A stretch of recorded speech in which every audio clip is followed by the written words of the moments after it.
Donc moi, c'est Dr Maktar Faye, donc enseignant-chercheur à l'université Alioune Diop de Bombay.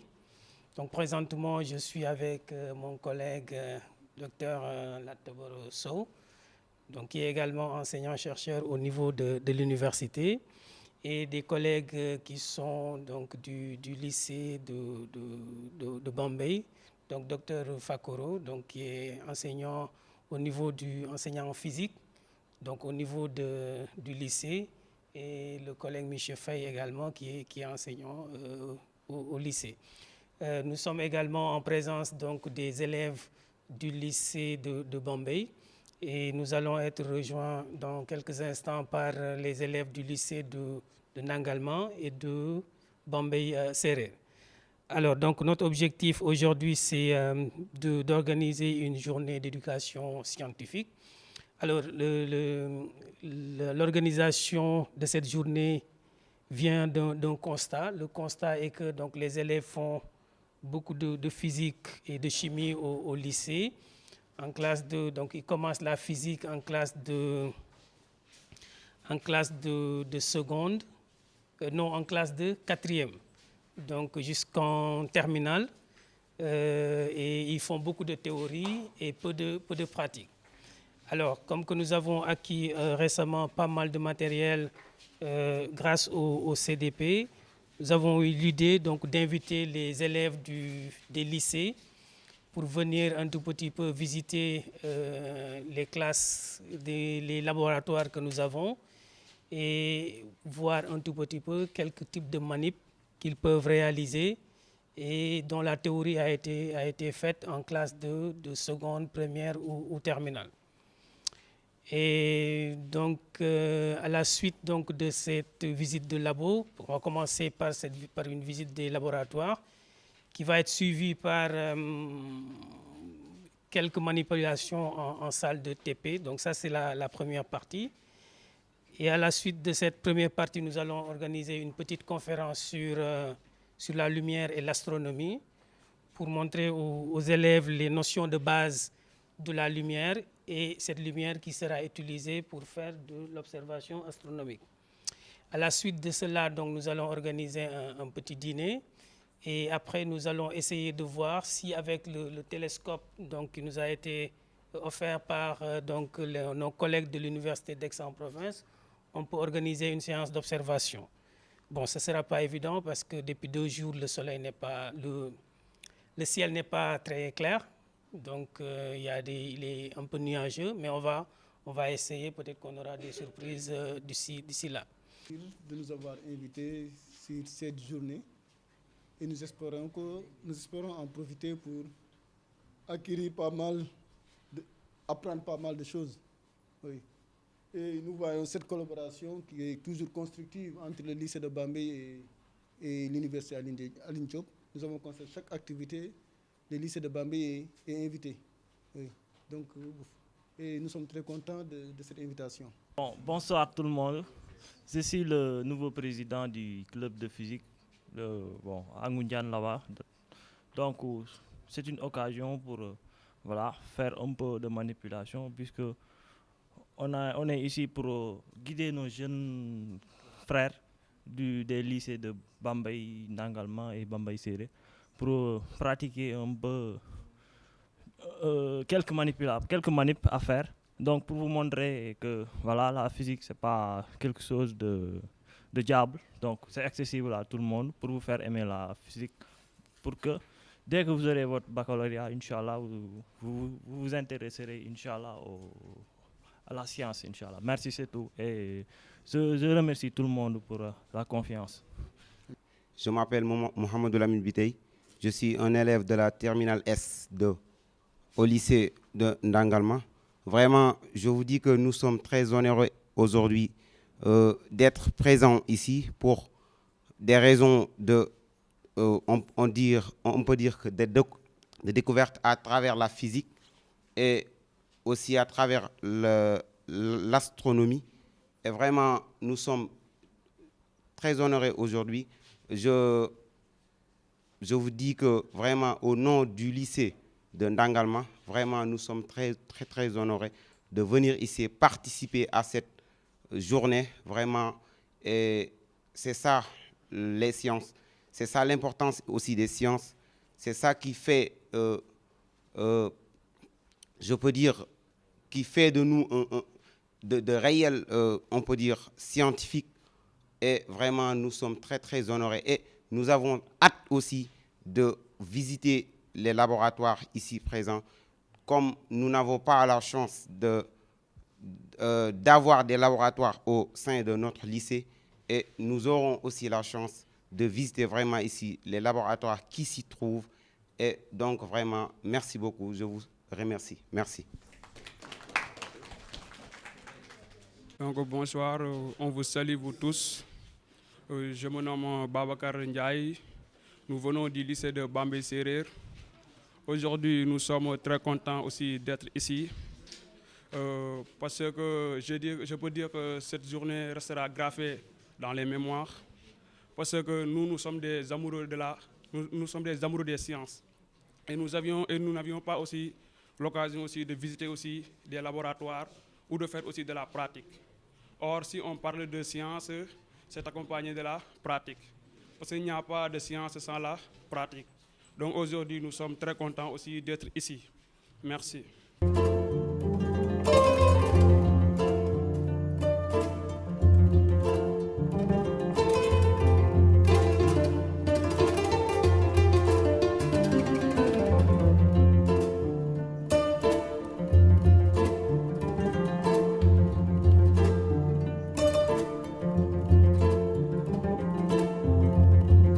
Dans l'autre salle, mon collègue vous a expliqué un tout petit peu le problème,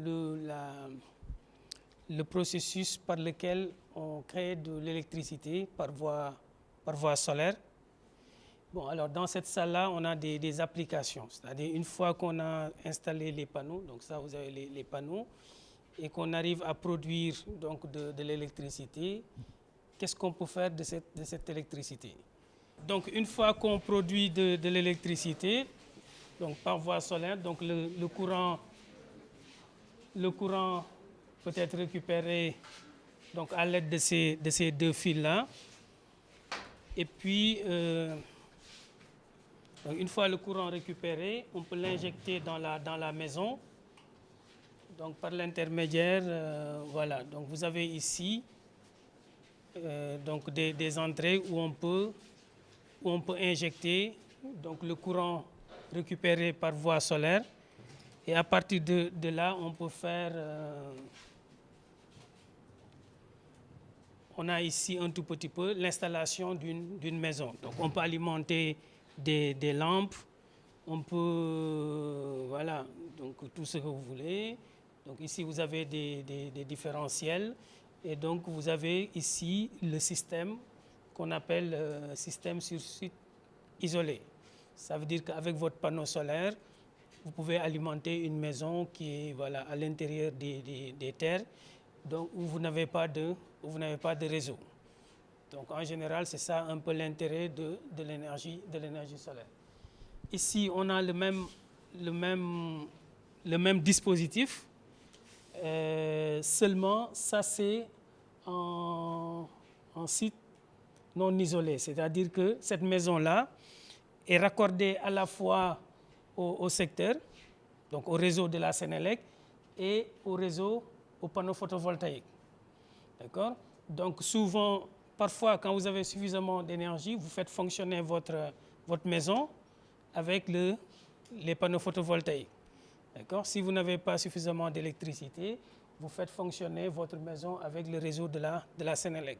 Si par hasard vous produisez beaucoup d'énergie que vous n'arrivez pas à utiliser, il y a une technique que l'on appelle une technique d'injection, c'est-à-dire que le surplus que vous produisez, vous versez ça dans le réseau de la Sénélec et vous vendez ça à la Sénélec. Donc ça, c'est très intéressant. C'est ça qui fait que de plus en plus les gens cherchent à installer donc des panneaux photovoltaïques en ville, d'accord, pour pouvoir être autonome et pouvoir à la fois consommer et vendre à la Sénélec. Et si vous voyez ici, on a un climatiseur. Là, on n'a pas de climatiseur. En général, quand vous êtes en site isolé, vous pouvez faire fonctionner votre système en utilisant un courant continu. D'accord? Mais quand vous êtes en site en ville, par exemple, vous utilisez généralement des systèmes qui fonctionnent avec un courant alternatif, comme les climatiseurs, les réfrigérateurs, tout ça fonctionne avec des courants alternatifs. La différence entre les deux, c'est qu'ici, vous avez besoin d'un onduleur pour pouvoir transformer le courant continu produit par les panneaux en courant alternatif et faire fonctionner votre maison. C'est le pompage solaire. Hein? C'est le pompage solaire. Donc, par exemple, c'est ça. Donc, on peut faire... Ça simule un tout petit peu un puits où vous mettez donc votre pompe à l'intérieur, que vous alimentez avec de l'énergie solaire, ce qui vous permet donc de faire remonter l'eau et de mettre ça dans des réserves. Donc on utilise l'énergie solaire aussi pour faire du pompage solaire, de l'irrigation solaire, etc., etc. Donc vous pouvez faire toutes les applications que vous voulez avec l'énergie solaire.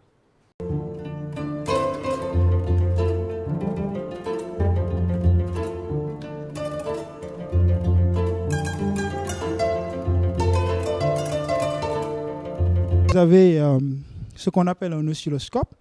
Donc un oscilloscope, c'est un appareil qui permet de visualiser des signaux. Okay? Donc si vous avez par exemple un générateur de fréquence, donc un générateur de fréquence, ça peut être un générateur de basse fréquence. Okay? Et en classe, on vous a appris des signaux sinusoïdaux ou bien des signaux triangulaires ou carrés. Okay? Dans un générateur de basse fréquence, qu'est-ce que vous allez faire?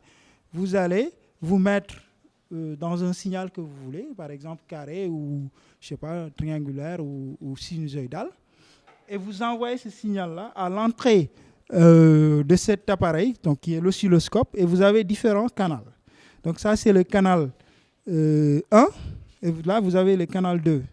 Okay? Donc ces deux canaux, c'est juste pour visualiser deux signaux. Okay? Mais si vous avez un seul signal, vous pouvez visualiser, donc vous pouvez utiliser un seul canal. OK? D'accord? Voilà. Donc, et là, vous avez ce qu'on appelle les bases de temps. Hein. Donc, dans un oscilloscope, vous avez toujours la base de temps. OK? Parce que qu'est-ce que l'oscilloscope, donc ici, il va vous donner l'amplitude en fonction du temps. OK? Parce qu'un signal, quel que soit le type de signal que vous avez toujours l'amplitude en fonction voilà, du temps. Par exemple, si c'est, je sais pas, une intensité I, vous avez I0, je sais pas, cosinus ou sinus oméga t plus, voilà. Donc c'est en fonction du temps. Voilà. Et l'horizontal, c'est la base de temps, et le vertical, c'est voilà, ce type d'oscilloscope, en tout cas, c'est pour mesurer une tension. OK? Une tension en fonction du temps. OK? Et vous avez la verticale qui est l'amplitude et l'horizontale qui vous donne le temps. Donc du coup, vous avez, là vous voyez, donc c'est des volts par division. Et là, vous avez la base de temps qui est en secondes ou microsecondes ou millisecondes par division. Voilà, donc c'est la sensibilité. Voilà. OK? Donc ça, vous le faites en cours, la sensibilité. OK? Donc c'est la base de temps et la base de tension, comme on dit. Voilà. Maintenant, pour mesurer, je ne sais pas, vous avez dit quoi? La différence de potentiel d'une fibre nerveuse, peut-être il faut utiliser un autre type d'appareil, mais pas celui-là. Voilà. OK? On vous a déjà parlé de télescope, OK? En cours. OK? Donc ça, c'est des télescopes qui permettent voilà, d'observer les voûtes stellaires. OK? Donc on peut regarder les voûtes célestes, autant pour moi. Donc justement, le soir, on va essayer de visualiser ça, d'observer. Donc un télescope, en réalité, c'est quoi? C'est deux lentilles, en fait. Donc c'est deux lentilles. Donc là, si vous dépiécez ça, cet instrument, vous verrez que vous avez deux lentilles convergentes. OK? Donc, et l'idée, c'est de collimater le faisceau. Donc, collimater le faisceau, c'est faire de telle sorte que le faisceau ne soit pas divergent. OK? Donc, vous avez deux lentilles. Donc, ici, vous avez deux grosses lentilles qui sont mises l'une en face de l'autre. OK? Et vous collimatez le faisceau. D'accord? Le faisceau lumineux, tout simplement. Et avec ça, vous faites de telle sorte que votre faisceau ne diverge pas. Voilà. OK? Et ces types de télescopes, nous, en salle de TP, bon, on a de petites lentilles. Donc, si on veut collimater nos faisceaux, ben, on utilise des télescopes. Sauf qu'ici, vous avez des lentilles géantes à l'intérieur, donc qui sont faits de telle sorte que voilà, vous pouvez visualiser des astres qui sont très éloignés. Okay?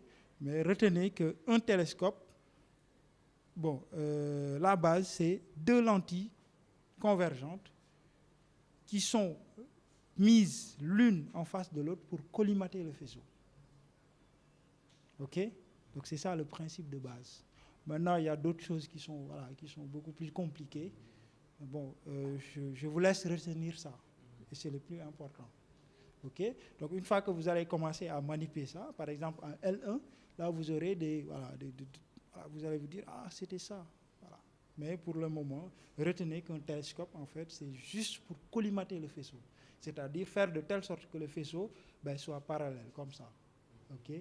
Et que le faisceau ne diverge pas. Parce que si le faisceau diverge, vous aurez du mal à focaliser.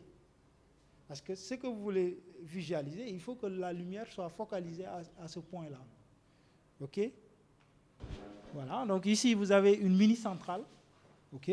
Donc récemment, je ne sais pas si vous regardez les infos ou pas, donc on vous parle de centrale de Bokol, je ne sais pas quoi, de Malikunda, ainsi de suite.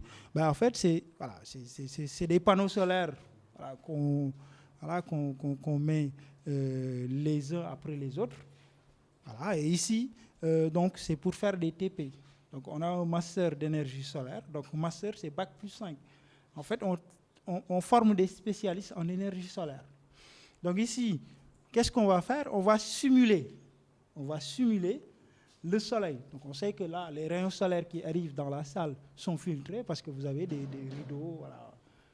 OK? Donc par rapport si on l'avait mis dehors. Donc qu'est-ce qu'on va faire? On peut utiliser un projecteur. Donc on sait qu'un projecteur est une source lumineuse très intense. Donc, et on envoie la lumière donc, à la surface de la plaque. Okay? Donc si on envoie la lumière à la surface de la plaque, on peut caractériser cette plaque.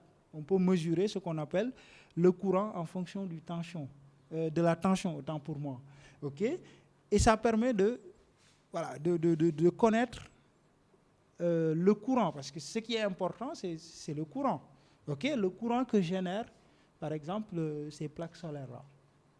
Okay? Donc avec un voltmètre et un ampèremètre, on doit être capable de mesurer la tension et le courant que génèrent ces plaques solaires-là. OK? Donc, je vais vous expliquer très simplement. Bon, vous avez fait effet photoélectrique. En fait, la génération de courant par un panneau solaire, c'est par effet photoélectrique. C'est-à-dire, le rayonnement que vous envoyez doit avoir une énergie ou bien une fréquence supérieure à la fréquence CI. Parce que le matériau qu'on utilise, ça peut être du silicium, par exemple. Et le silicium a ce qu'on appelle une fréquence CI. Donc, si vous envoyez de la lumière qui a une fréquence CI supérieure à la fréquence CI de la plaque, vous pouvez arracher un électron et le surplus d'énergie que vous avez, c'est sous forme d'énergie cinétique. Et qui parle d'énergie cinétique parle de vitesse. OK? Alors, donc, ça veut dire que les électrons se déplacent. Et je vous avais dit qu'un courant, par définition, c'est un déplacement d'électrons. OK?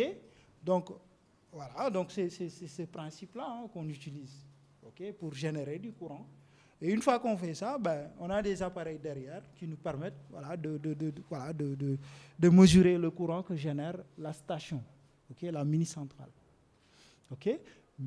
Autre chose que je ne vous ai pas expliqué en fait, pour que votre installation solaire soit performante, il faudrait une bonne orientation, parce qu'il y a ce qu'on appelle un angle d'incidence. Okay? Et cet angle d'incidence-là, ben, il ne faut pas la rater. Par exemple, je ne sais pas, moi je l'ai déjà vu, une installation solaire, quelqu'un qui fait son installation solaire, il dit que voilà, l'installation n'est pas bonne. C'est parce que tout simplement,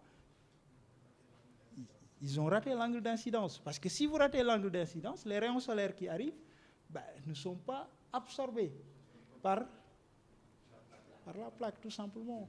Donc du coup, au préalable, pour installer une centrale solaire, il faut faire ce qu'on appelle des simulations. Bah, maintenant, la science, elle s'est développée. Hein. Il y a pas mal de logiciels qui nous permettent de simuler et de voir que pour avoir tant de courant, pour avoir le bon angle, voilà, il faut l'orienter comme ça. Et ça, c'est la simulation qui est un préalable qui nous permet d'avoir ces informations-là. Okay? Une fois qu'on a toutes ces infos, ben, nous, en pratique, on vient avec... Voilà, c'est comme ça qu'on fait pour monter les centrales, hein, centrales de Bokol et de Malicounda, je ne sais pas quoi. C'est comme ça qu'on a fait. OK? Voilà, donc il faut le bon angle d'incidence. Est-ce que c'est clair? Y a-t-il... Ouais. Ben ça, c'est des plaques silicium. Hein. Ça, c'est du silicium. Okay? Parce que, pourquoi le silicium, en fait? C'est des plaques polycristalles. Donc, on appelle... Bon, je ne vais pas rentrer dans les détails parce que, en fait, voilà, en termes d'efficacité, bon, c'est très efficace et, en plus, c'est moins cher. Voilà. C'est moins cher dans le marché.